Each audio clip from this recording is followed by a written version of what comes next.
Viewers எல்லாத்துக்கும் வணக்கம். இன்றைக்கி என்னுடைய ஒரு சின்ன சந்தோஷத்தை உங்கள்கிட்ட பகிர்ந்துக்கணும்னு ஆசைப்பட்றேன்.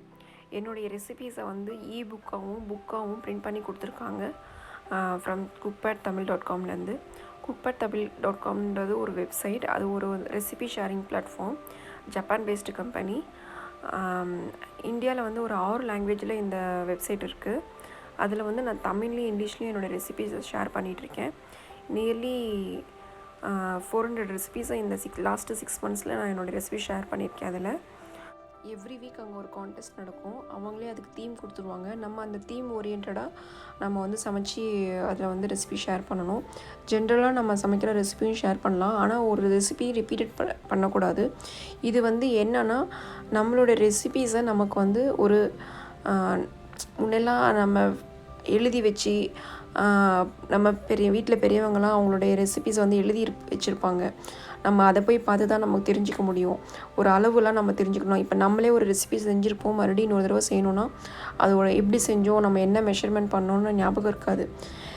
அதே நீங்கள் போய் இந்த வெப்சைட்டில் நம்மளுடைய ரெசிபீஸ் இப்படி ஷேர் பண்ணும்போது லைஃப் லாங் நம்ம எப்போ வேணுமோ அதை ரீகால் பண்ணிக்க முடியும். நமக்கே ஒரு புதுசாக ஒரு ரெசிபியை நம்ம செஞ்சதை இன்னொரு தடவை செய்யணும்னு ட்ரை பண்ணும்போது ரொம்ப யூஸ்ஃபுல்லாக இருக்கும். நம்ம அதை போய் ஈஸியாக க்ரோ த்ரூ பண்ணி பார்க்குறதுக்கு நம்ம அதில் ஸ்டெப்ஸ் ஃபோட்டோவோடு ஆட் பண்ணிக்கிறனால அது ரொம்பவே நமக்கு ஈஸி.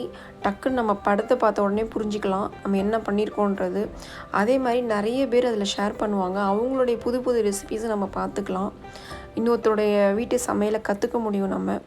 அதை நம்ம ட்ரை பண்ணலாம். அது மூலிமா நமக்கு ஒரு நிறைய ஃப்ரெண்ட்ஸ் கிடைப்பாங்க. அவங்கெல்லாம் எனக்கு கொடுத்த மோட்டிவேஷன் ப்ளஸ் என் ஹஸ்பண்ட் கொடுத்த மோட்டிவேஷனால தான் நான் வந்து இன்றைக்கி யூடியூப் சேனல் ஓப்பன் பண்ணியிருக்கேன், என்னுடைய ரெசிபி ஷேர் பண்ணுறதுக்காக. நியர்லி அதில் அந்த வெப்சைட்டில் நான் இது வரைக்கும் ஒரு 6 மந்த்ஸில் ஒரு 4 to 5 டைம்ஸ் நான் வின் பண்ணியிருக்கேன் ப்ரைஸஸ்ஸு.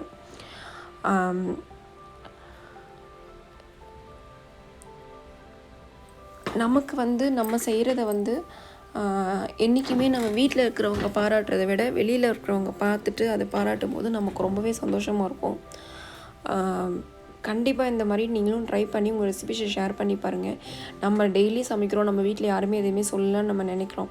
ஆனால் இதில் இந்த மாதிரி போய் நீங்கள் ஷேர் பண்ணும்போது அங்கே நமக்கு அதுவும் ஒரு சோஷியல் மீடியா ஒரு பிளாட்ஃபார்ம் தான் இல்லையா? அங்கே நமக்கு இந்த மாதிரி நிறைய house wife, home maker, working women's இந்த மாதிரி நிறைய ஃப்ரெண்ட்ஸ் கிடைப்பாங்க. அவங்களோட நமக்கு வந்து இன்ட்ராக்ட் பண்ணிக்க முடியும். இந்த மாதிரி நம்ம போய் ஷேர் பண்ணும்போது அவங்களுடைய கான்டெஸ்ட் ஓரியன்டாக நம்ம சமைக்கும்போது புதுசாக நம்ம ரெசிபி நம்மளே ட்ரை பண்ண ஆரம்பிப்போம். அதனால் நம்ம செஞ்சதை திருப்பி செய்கிறதுக்கே நியர்லி ஒரு 2 months ஆகிடும். ஒரு ரெசிபி நீங்கள் இன்னொரு தடவை செய்கிறதுக்கே. வீட்லேயும் வித்தியாசமாக சாப்பிடணும்னு ஆசைப்படுறவங்க எல்லாத்துக்கும் கண்டிப்பாக இந்த பிளாட்ஃபார்ம் ரொம்ப யூஸ்ஃபுல்லாக இருக்கும். போய் எல்லோரும் பாருங்கள், ட்ரை பண்ணி பாருங்கள், என்னோடய ரெசிபிஸும் போய் பாருங்கள். இந்த வீடியோ கண்டிப்பாக யூஸ்ஃபுல்லாக இருக்கும்னு நினைக்கிறேன். தேங்க்ஸ் ஃபார் வாட்சிங். மறக்காமல் என் சேனலை சப்ஸ்கிரைப் பண்ணுங்கள்.